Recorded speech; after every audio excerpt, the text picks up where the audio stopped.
Dude, the 2027 GMC Sierra 1500 is finally here. This is the world debut. Yeah, which is a big deal. Yeah. Now, we've already seen a lot of this very similar information from the Chevy Silverado, so most of the updates that we saw with that truck are going to be reflected in the GMC Sierra as well.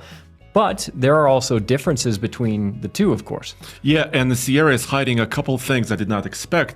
Specifically speaking about, well, let's look at the exterior styling because, we saw some, patent drawings of the Silverado, but we never saw anything like this. Yeah, and this is interesting. I actually think the exterior of this Sierra looks more different than the changes that were pretty subtle that were made to the Silverado. Mm-hmm. I agree. And here we have a family picture, the family meaning that it's all of them, basically every trim level that's going to be available for 2027. So let's quickly go over it. And by the way, dude, I think the front end of this new truck looks a little bit like the Sierra EV, they've had now, but it's reworked a little bit. Yeah, especially with the headlight signature. It seems like they're just kind of moving in that direction to have a more standard design language, especially with the headlights. I don't know. What do you think of it? What's your thought? I like it. Like, this is my first impression. Obviously, they did have that, kind of a conference call. We weren't able to get, no journalist was able to get kind of hands-on with this truck. But my first impression from the images and video, I think is very positive. And it is actually very different from the Chevy, right? It's not like they changed the badge and kind of walked away, right? True. The styling, the headlights, the grille, the sheet metal looks very distinguishable from the Silverado. Personally, so far, I'm liking the Silverado styling more. But like you said, we have to withhold judgment until we actually get hands-on with these vehicles, see them up close. Exactly. But let's quickly go over the trim levels because they kind of shifted the trim levels of the Sierra 1500, similar to kind of what Chevy did with the Silverado. So right here on the right, this kind of more simple-looking truck is the Pro. Pro is their kind of work truck, right? So this is the base model. But when people talk about Sierra, especially their pickup trucks, from heavy duty side all the way down to this light duty one, they think about luxury, right? Mm-hmm. They usually don't think about the Pro. Yeah, but you can still get a pretty basic version of the truck. And the base powertrain, just like with the Silverado, is going to be a Turbo Max, what they're calling an enhanced Turbo Max. So we're expecting to see more power output from that engine when they update it for these trucks.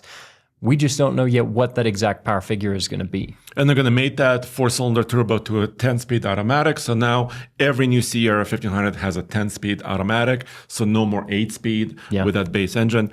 Next up is something they're calling it a little bit more volume player, which is their Elevation. Sierra 1500 Elevation trim. And they've had that before. It comes back. And I like that name, dude, Elevation, because you and I are in Colorado at higher elevation. Exactly. So the name is fun for us anyway, but this truck, as we can see from the photo, has larger wheels, nicer finishes, and the interior as well is going to be better equipped. So if you want to step into a truck that's going to get you more features, more luxury, that's going to be your next step. Now, something a little bit more up my alley, and maybe yours too.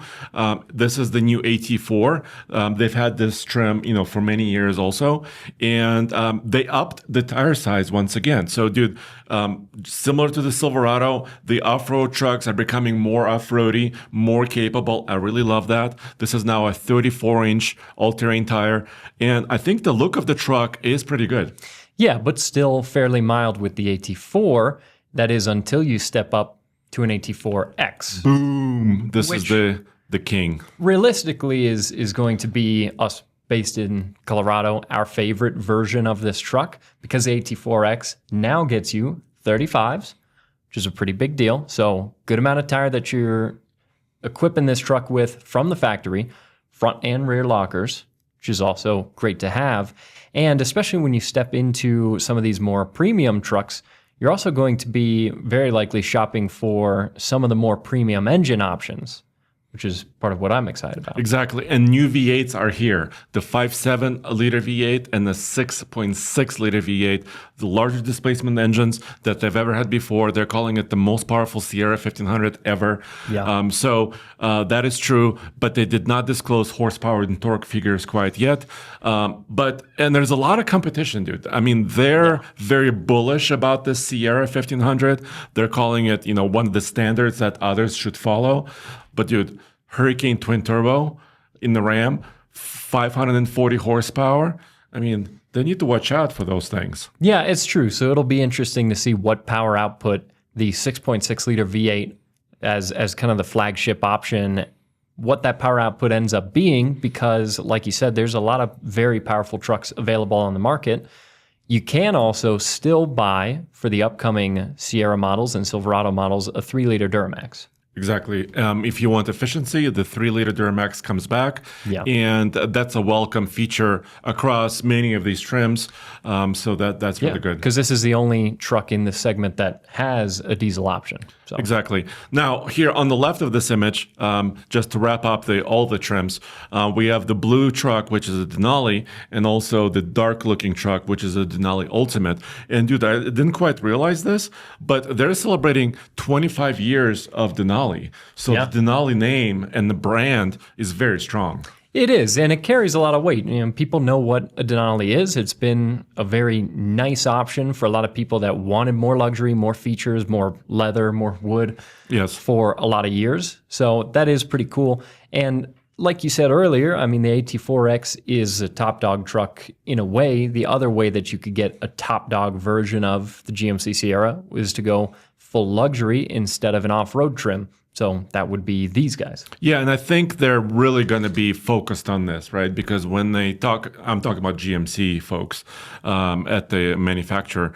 When they talk about Sierra, I think they're focused on those premium trucks, the AT4Xs and the Denalis.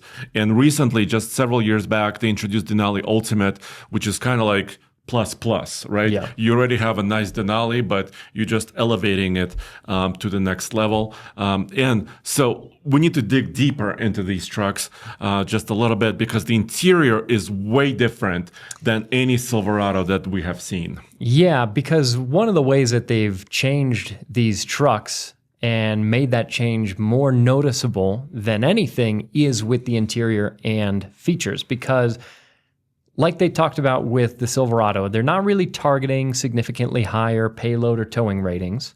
Yes. A lot of the powertrain options are largely the same, a little updated. The new V8s, that is also a pretty big deal. And the styling, I wouldn't say is earth-shattering, dramatically different than it was in the past, but the interiors are changed pretty significantly. Yeah, and especially there's differentiation, once again, between the Sierra and the Silverado. They're calling it multi-pro console. You know, the multi-pro tailgate that they've had for years that folds in many different ways. Well, now their center console folds in many different ways also. And what I didn't notice last time when you and I talked about Silverados, they have power ports available even when you unfold the center console all the way. So they're thinking about little details about how this works. Yeah, which is smart. If you're using that as a workstation, you're probably using it with a laptop or a tablet. So being able to plug that in where you're using and setting up your workstation is a pretty smart way to lay it out. Yeah, dude, but look at all these screens also, and just the materials, they're pretty. They actually talked about forged wood, my friend. I didn't know wood could be forged. Yeah, which is interesting because I kind of thought wood forged itself if you over years more or less left it alone. But yeah, it was obviously some very nice materials that they're putting into the interiors of these trucks. Dual wireless chargers, which they're showing off. Yeah.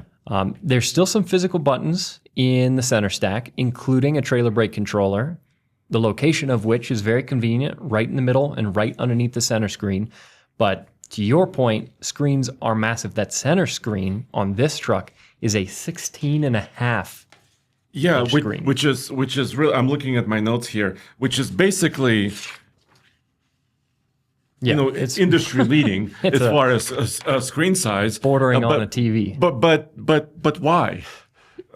Well, I think you and I agree on this. I think the bigger why is the passenger screen, which Yes. is available as a feature in Ram pickup trucks and didn't necessarily have the warmest reception for good reason, because most people have a screen in their pocket, and whatever screen you have on you, whether it's a tablet for a road trip or just the phone that you have with you all the time, that's going to be most often more convenient for you to use because it's got all your stuff on it. Already there. So the screen built into the passenger side of the dash is arguably not super useful. But wait a minute, Case. The center screen can articulate to unveil a cubby, a storage cubby behind it. And the passenger screen also has a little plate that comes back and forth to kind of hide part of the screen and then also unveil part of the screen. So they have mechatronic, mechanical transforming elements there. Yeah, which is pretty cool. I like the fact that they've brought back the cubby. That was a feature that a lot of people liked in past GM products. Yeah. So you can kind of hide whatever you want. Your items. Your items behind the screen in the center. I think most people have kind of a concept of what would be back there. But that and a pretty massive digital instrument cluster as well. Yeah, and they talked about just over 60 inches combined of screens, including the heads-up display. And a digital rear-view mirror. So if you're put off by screens, there are going to be a lot of screens facing you in these trucks, especially when you get a really highly optioned one. And there's one more element I want to draw our attention to is that the climate control settings are actually digital in the center screen. So when you and I were looking at the Silverado, those were knobs and buttons also. So I'm not looking forward to this because when you're moving in a vehicle, right, it's sometimes difficult to, get a hold of a certain button on the screen. Yeah, because you don't get the same kind of feedback. So there are still physical buttons in the center stack for a lot of important things like the trailer brake controller, like the four-wheel drive controller. Exactly, like the settings for your transfer case for your four-wheel drive. So that much is good. And there's some shortcuts additionally. There's still a volume knob. So some of those essential features are still physical controls, but they're, of course, integrating a lot into the screen because there is just so much screen real estate. Yeah, and this looks, once again, unique. So it depends on what you like, what you want in a full-size truck. Because if you're into tech, this is probably a place for you, right? Yeah. If you want to kind of have understated luxury, I think it's another word that GMC has kind of was drawn to, especially the materials. They talked about special way they built, the wood panels in a new quote-unquote forged way where they kind of overlaid multiple pieces together, or maybe the carbon fiber on some of these trim levels, and also really nice leather materials, wood. Of course, Super Cruise, adaptive cruise control system is here. They talked about it, including it into for about the first 3 years. It's going to be available on these trucks, and then it's going to be a subscription that you have to add to it. But I also want to talk about a little bit more about the off-road truck because we do have a lot of more images about it. So the AT4X.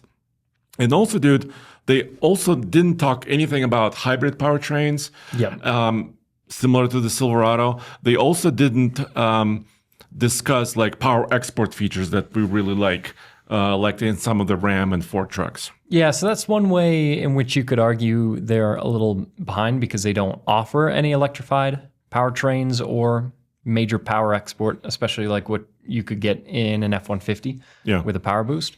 So that's not going to be an option on these trucks, nor anything that they're discussing working towards. So it's kind of pros and cons. I love the fact that they offer a diesel because no one else does that. There are other options out there for electrified powertrains from different brands. So if that's important enough to you, then you could go that direction. But these trucks are staying a little more old school and, combustion focused, which I think a lot of people are going to be plenty happy about. Yeah, there was a recent resurgence in interest in V8 engines. I was out last night playing some tennis with my son, and I heard a Hemi fly by us as we were playing some tennis. And there's something to that, right? Traditional truck V8 collaboration. That's really cool. So a lot of people love that. And I think these engines will sound good. I mean, they're big displacement engines. So Corvette-related engines. That's true. Yeah. Shares a lot in common with the new 6.7 that was revealed for the Corvette, but the power output's going to be different, even as you know, you can just tell from us talking about it, it's a different displacement. So they're going to be quite a bit different from that engine, but no doubt it is going to be a good sounding engine and a lot of fun when it's paired up with an off-road trim like the AT4X. Yes. With those 35s, of course, Multimatic, DSSV, spool valve shocks, which is something that all of really the ZR2 and AT4X models have had. Yes. And they're tuning them, refining them, and also adding a Multimatic jounce, a separate shock, actually, or a separate element, just to help, if you're serious, you're going fast in the desert, and you're approaching that washout area or a ditch, and that large hit comes, that's going to take a lot of that hit and not transmit it back into the cab, so it's a little bit more comfortable. Yeah, and it's interesting because that is a really nice piece of hardware to have on an off-road truck, and they're not inexpensive things to fit to these vehicles. So it's still funny to me that they haven't gone as far as to make a wide-body, long-travel suspension truck in the Raptor or TRX sense, but there's still some really nice hardware that they're fitting to these. Yeah, this is odd. And I guess we can wrap up with this. So we discussed, the trim levels, the powertrains that are offering, the look and feel, the interiors. But I wanted to mention price a little bit. They didn't announce pricing, but these trucks are going to go on sale by the end of this year. So think about maybe like late fall, November, December, maybe early winter. But I looked up current pricing, right? So if you were to load or option a AT4X currently in the 2026 model with a V8 6.2 in this case, it'll be around $85,700. If you went for the AEV edition, which is additional steel bumpers, skid plates, a lot of cool gear, that would be about $91,000. And the Denali Ultimate currently with a 6.2 V8 is about also $91,000. So I'm expecting these trucks to be in the same price range. What do you think? Yeah, I mean, I don't think they're going to get any less expensive. No. My hope is that very unlikely. There's not any significant additional price creep because those numbers are already really high, especially when you consider some of the trucks that you can buy for similar money. The Ford F-150 Platinum Plus is similar money. Yeah, and even the new TRX pricing is available, right? It's right about around 100,000. Yeah, 102,000. Depending on with destination. With destination, yes, just over 100,000, which is still an additional $10,000, but it's also closing in on 800 horsepower. So.